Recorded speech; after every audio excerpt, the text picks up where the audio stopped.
Greetings, friends of liberty. When we look to the past and examine some of the most grievous threats to human civilization, one of the greatest of all is that posed by nomads and migratory, highly mobile tribes, who may possess a great proficiency in the art of war and combat by arms, but who by every other civilizational standard are woefully deficient in every conceivable skill, trade, craft, science, and art known to man. But they pose such a danger precisely because of this great imbalance between their deadly and highly capable military capacity and the pathetic remnants of their pitiful culture. These migratory tribes come in two flavors, marine and equine. Shall we briefly review both? Number 1. Under the marine designation, we have, of course, the dreadful Vikings, who only possessed a simple runic language with a non-standard alphabet. Since the culture was primarily oral, it was only in the 13th century that they finally wrote down their Icelandic sagas. Their largest cities and trading hubs in Scandinavia were only between 500 and 2,000 people. Hedeby in Denmark, for example, having around 1,200 in 950, and Upakra in Sweden about 750.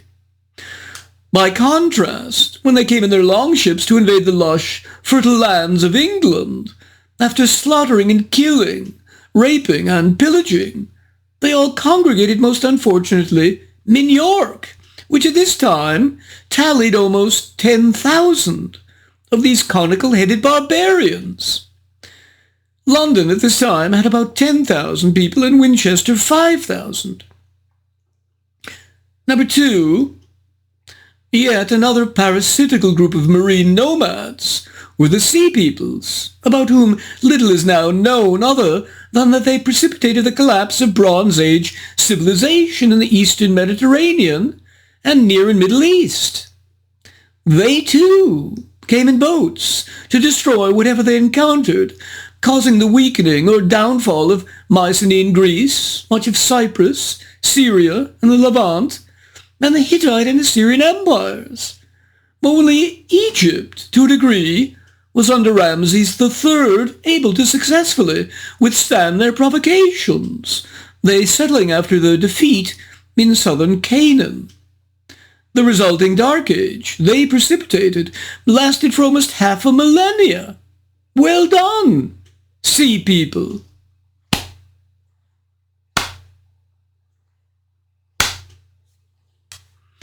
Number 3. Now if we turn finally to equine raiders and nomads, well, we find no end of horse-born dastards. Scythians, Huns, Mongols, Magyars, and Cumans. All of them only surpassed Western civilization in possessing two military qualities: the employment of composite bows, the Scythians being the first to utilize their relatively enormous power and accuracy, and secondly, the fact that all these tribes were often pastoralists and born to the saddle, and so the quality of their horsemanship was unrivaled. How could it not have been? But in most other qualities, they too, like the Vikings, were a collection of ignorant savages. What is one to do with such wretches? Now if we turn to the question of the devastation wrought by one of these specific tribes, the Huns, on the Roman Empire, just like the devastation wrought by the Vikings in England for so many centuries from 793 onwards, all the way to the disastrous Norman invasion of 1066, we find today, under review, one of the foremost works describing one of the deadliest of these militarized nomads, the Huns. Historian E.A. Thompson shows precisely what we know, what remains unknown, and how to interpret the available historical records for maximum knowledge. He was helped in this second updated version by Peter Heather, one of the premier historians of classical antiquity in the early Middle Ages. Thompson introduces the Huns by pointing out that A. Most historians believe it likely that they were the same as or related to the Xiongnu, a nomadic people who had plagued the Chinese so often for over 500 years, causing them to build the Great Wall of China. B. Like so many tribes who were raiders or nomads, the Huns were illiterate. C. Since they could only do very rudimentary metalworking, they probably had to buy most of their weapons from civilized peoples, and, in fact, after the death of Attila, the Romans forbade the sale of weapons to them. D. Like other steppe nomads, they were a pastoral people having vast herds of sheep, goats, horses, and cattle. E. The average Hun tribe was composed of about 5,000 people. F. One of the reasons the Huns may have been regarded as so treacherous by the Romans was because when one of many tribes bound itself to a treaty, other tribes didn't. In addition, since the Huns were hired to, and often did, defend Roman territory, when they then later turned around and attacked it, they were regarded as treacherous. G. The Huns, of course, bought and sold slaves extensively. H. The size of the average Hun raiding party was probably only about 1,200 warriors, but when tribes joined together, as in a confederacy, the number of warriors could become much larger in the tens of thousands. I. The Huns practiced cranial deformation, which is the binding of an infant's head tightly with cloth to change the shape of its skull as it grows. J. To fight, they used swords, lances, nets, and lassos, and, of course, the arrows fired from their powerful and accurate composite bows, which could penetrate armor.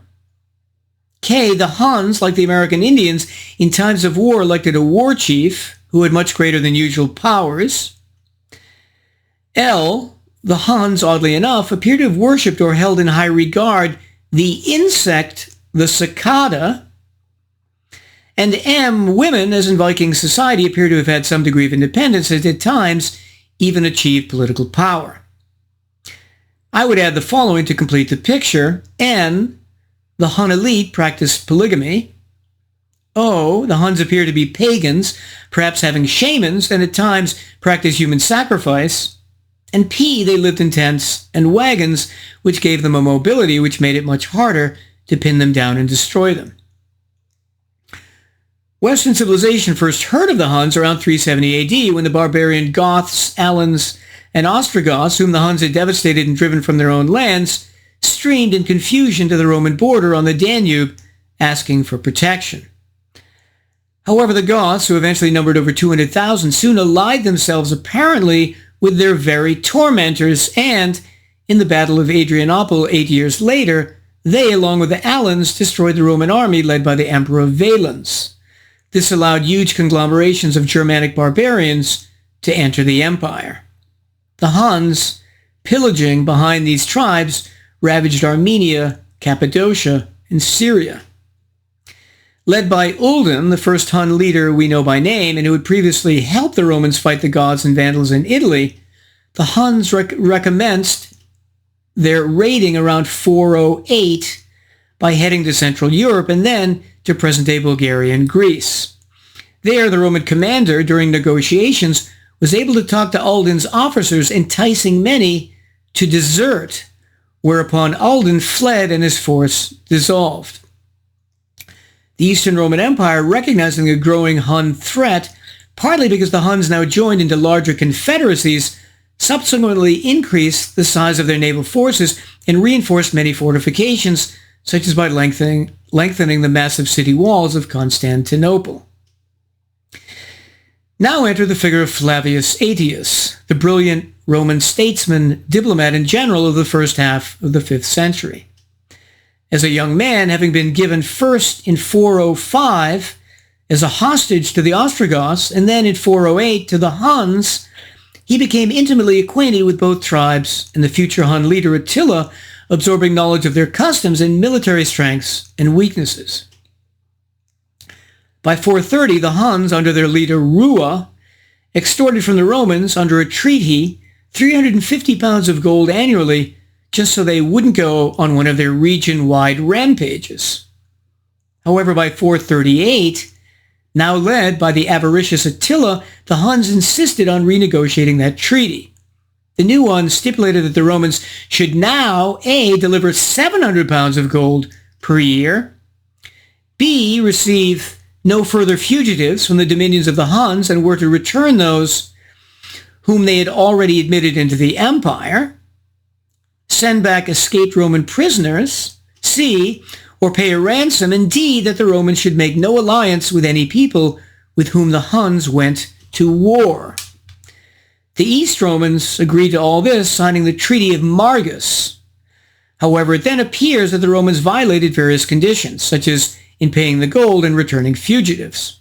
And in one alleged instance, a Christian bishop stole items from Hun gravesites. We are now at the year 440, a year after the barbarian Vandals, who had crossed over to Africa in 429, had finally conquered Carthage, its largest city. This Vandal victory spelled disaster for the Romans, given that Africa was the breadbasket of Italy. As Thompson says, this conquest gave the Vandals control of vital grain-producing lands, a powerful fleet, and a base from which they terrorized the Mediterranean, famously sacking Rome in 455. Attila had decided at this very instant to wreak havoc in Europe because of the violation of the Treaty of Margus. He started by attacking frontier towns in Hungary, razing them to the ground, the largest being modern Kostolac in Serbia, its inhabitants enslaved. And thus, just as Flavius Aetius was collecting military forces in Italy to sail to Africa and reconquer Carthage, he heard of Attila's doings up north. In 442, for some reason, no hostilities occurred. In 443, the Eastern Emperor Theodosius II sent envoys to Attila to negotiate with him, but Attila didn't appreciate their quibbling resistance to complying with previous terms, such as in refusing to hand over fugitives. And so, he soon unleashed the Hunnic forces, leveling and enslaving the city of Ratiar in Bulgaria and continuing up the Nishava River Valley. Although the Huns finally were confronted by Roman forces around the city of Constantinople and vanquished them after a series of skirmished, and they did receive a rare setback when the citizens of Arsemus left their city walls to fall upon the Huns who were returning from Constantinople, heavily laden with booty and slaves. The emperor, having at present no other options, had to conclude peace on Hunnic terms, and those were harsh. 6,000 pounds of gold to make up for the gold that hadn't been paid previously, 2,100 pounds of gold annually in the future, no acceptance of Hun fugitives, and a heavy ransom for all Roman prisoners. This was called the Peace of Anatolius. 2 years later, in 445, Attila murdered his brother, and so was now the sole ruler. After another 2 years, in 447, Attila decided to invade the eastern Roman territory yet again and attack Constantinople, augmenting his own military forces with those from his subject peoples. At this point, the citizens of Constantinople, despite having endured an earthquake which damaged the city walls, nonetheless repaired them in time and built a second set of walls in preparation for Attila's cameo. The Romans sent out an army to meet Attila, which fought him along the modern Bulgarian river Vits, and although defeated, surprisingly inflicted severe losses on the Huns, which now, instead of heading onwards, instead ravaged the Balkans all the way down to Greece. When the Romans and Attila again started negotiating, the Romans attempted a risky gambit, assassination. But unfortunately, the Hun they approached to do the deed, Adeco, soon told his companions. And then, when they had returned from Constantinople to Attila's camp, Attila confronted the Roman envoy Bigillus and forced a confession from him by threatening to kill his son, whom Bigillus had stupidly brought along. After hearing the confession, Attila decided to hold Bigillus for ransom So his son went back to Constantinople collecting 50 pounds of gold. Surprisingly, the 50 pounds, along with the sweet talk of 2 additional Roman ambassadors, succeeded in persuading Attila to leave the East Romans alone. Had Attila become more mellow in his old age? No. The reason for Attila's leniency soon became apparent. He was going to attack the West Romans, partly, or so he said, because he had the hand of Honoria, the Western emperor's sister, who had offered him her hand in marriage by sending him a ring. Attila claimed this should grant him rights to 1/2 of the Western Empire. But this, the Eastern and Western Romans denied, pointing out that inheritance in Roman law could not A, be passed down to a disgraced exile, such as Honoria, who was not a sovereign, and B, the Roman law of succession didn't allow barbarian overlords to get national territory anyway. And so in 451, Attila, angry and having collected a multi-ethnic force of Ostrogoths, Gepids, Franks, and Thuringi, all of which might have numbered in the hundreds of thousands, set off for Gaul. He quickly leveled cities like Metz, Trier, Mainz, and Reims. The Western Romans responded by sending Attila's old pal Flavius Aetius, who gathered his own force of Romans and then headed northwards, on the way concluding a momentary alliance of convenience with the Visigoths, Alans, Franks, Burgundians, and Saxons. And on the Catalonian plains in Chalon, France, the collected army and confederates of Flavius Aetius met him. A cataclysmic battle was fought, with the Romans and their allies starting to get the upper hand. But at the very moment of victory, when Attila had apparently prepared his own funeral pyre and was prepared to light it, Flavius Aetius, apparently meant to maintain the future balance of power in the region, appears to have deliberately allowed Attila and his Huns to escape. This pleased his allies to no end. Fast forward 1 year later in 452.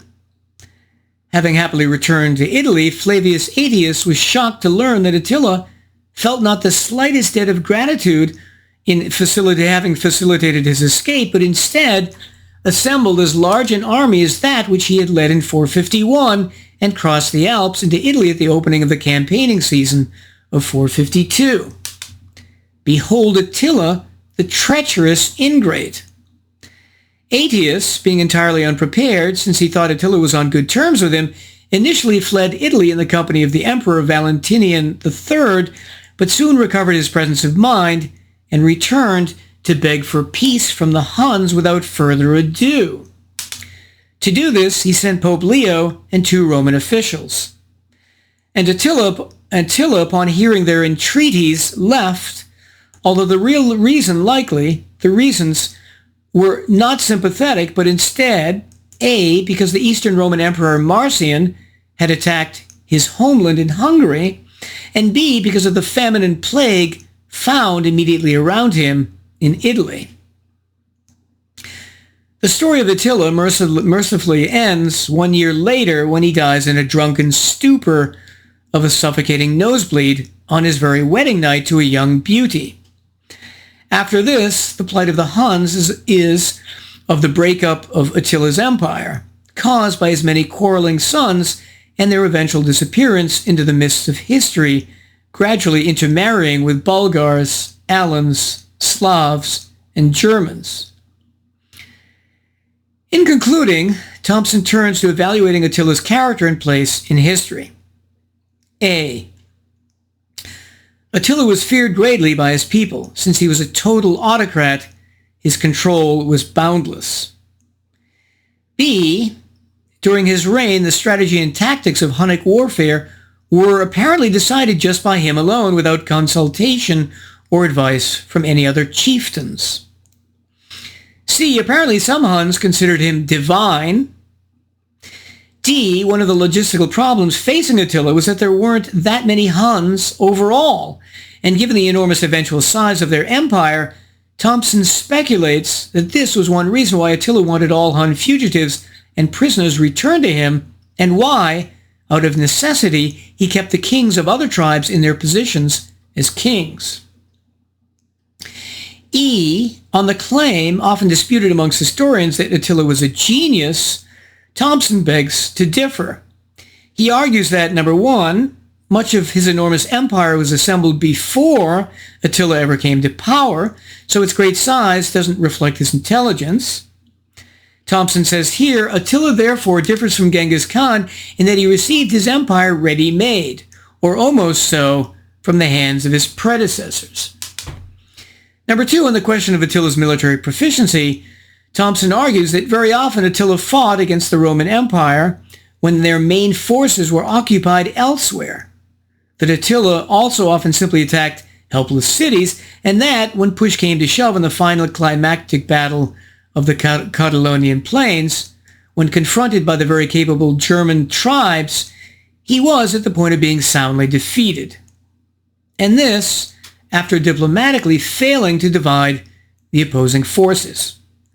Thompson does agree with historian Theodor Mommsen that Attila, like Genghis, was astute in recognizing sooner than others how powerful militarily the combined forces of the Hun tribes would be.